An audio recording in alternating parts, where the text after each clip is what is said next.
নমস্কার। কবি মন্দাক্রান্ত সেনের কবিতা নকল সাহেব।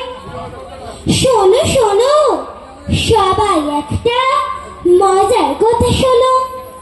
ব্যাপারখানা রহস্যময়, সন্দেহ নেই কোনো।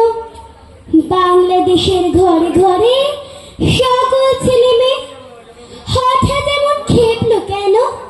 সাহেব হতেছে। বাঙালি বাপ মায়ের শিশু যখন গেল স্কুলে, অন্য ভাষার চাপে নিজের ভাষায় গেল ভুলে। ইংরেজি আর হিন্দি জানে, জানি না কেউ বাংলা। শিক্ষিত কি বলে এদের? এদের বলে হ্যাংলা। অন্য লোকের নকল করে, নকল করেই ধন্য। আমাদের তো লজ্জা পাওয়া উচিত ওদের জন্য। এই ভাষাতেই রবি ঠাকুর লেখেন গীতাঞ্জলি। নোবেল পাওয়া সেই ভাষাতে আমরা কথা বলি। এমন বিরাট মর্যাদা আর কটা ভাষার আছে, আমরা কেন বিকিয়ে যাব অন্য ভাষার কাছে?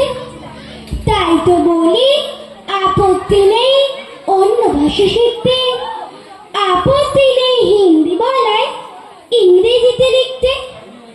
কিন্তু যারা নিজের ভাষা বাংলা গেছে ভুলে, তোমরা তাদের কানটি দিও আচ্ছা করে মনে।